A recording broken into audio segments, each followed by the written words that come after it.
In 2025, an eccentric billionaire named Dr. Emory Greene, a former geneticist who had been ostracized by the scientific community, purchased a remote island in the Pacific Ocean. The island was off the grid, with no modern infrastructure and no prying eyes. Greene had a singular goal: to push the limits of biological science, unbound by the ethical constraints that society imposed on researchers. He sought to achieve what no one had dared to before: create hybrid creatures with the intelligence of humans but with the abilities, strength, and instincts of animals. Greene's interest in genetic experimentation was rooted in real scientific advancements. With the rise of CRISPR gene editing technology and breakthroughs in cloning and bioengineering, the boundaries between species were becoming less rigid. But ethical committees, governments, and international law severely restricted how far genetic manipulation could go.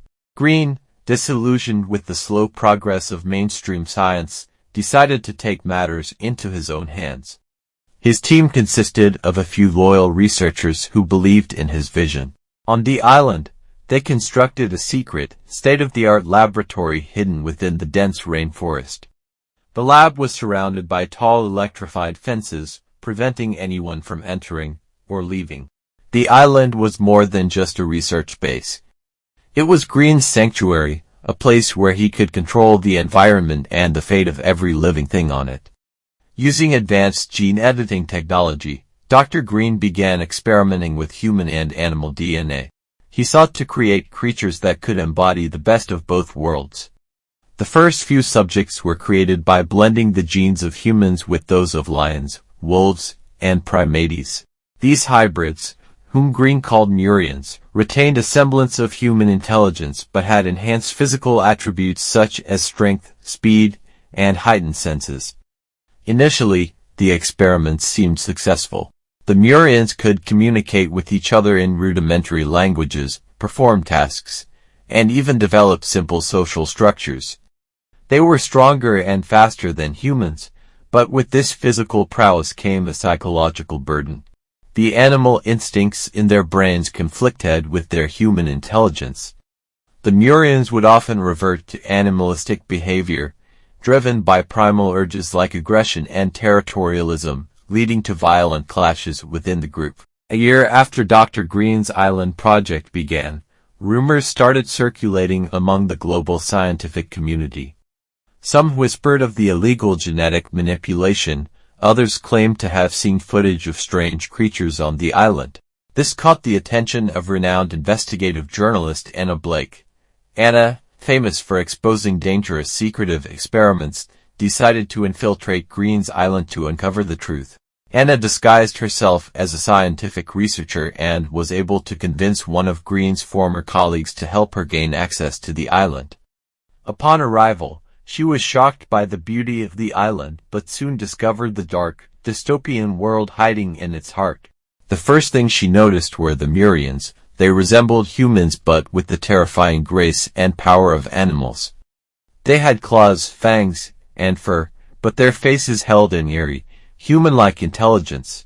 Anna documented everything she saw: the experimentation chambers, the caged hybrids undergoing genetic modifications, and the results of Greene's experiments, both successful and failed. Some Murians were mentally unstable, haunted by the conflict between their human side and their animalistic instincts. The failed creatures were grotesque, incomplete beings, left to die in isolation. As Anna delved deeper, she realized the true horror of what Greene had done. His creations were living beings, but they were trapped in a liminal space, neither fully human nor fully animal. They had no identity, no future, and no freedom. Although Greene treated the Murians like his children, he viewed them as mere test subjects in his pursuit of scientific glory. But not all of Greene's creations accepted their fate. A group of Murians, led by a lion-human hybrid named Kaine, began organizing a rebellion. They resented Greene for imprisoning them and treating them like experiments rather than sentient beings. Their intelligence had developed beyond what Greene had anticipated, and they sought revenge. Anna found herself caught between two worlds: Greene, the creator, driven by his vision of pushing human evolution to new heights, and Kaine, who sought to free his kind from the oppressive control of their maker. The tension built as the Murians planned to take over the island and seek freedom, even if it meant destroying everything Greene had built. The rebellion erupted in chaos. The Murians broke free, attacking Greene's compound, overpowering his guards, and destroying the laboratories. Anna, torn between exposing the truth and helping the creatures, documented the battle. Greene, desperate to maintain control, tried to defend his creation, but it was too late. His arrogance and disregard for the ethics of life had brought about his own downfall. In the end, the island burned. The Murians either perished in the fight or escaped into the jungle, free from Greene's control but left to survive in a world that would never accept them.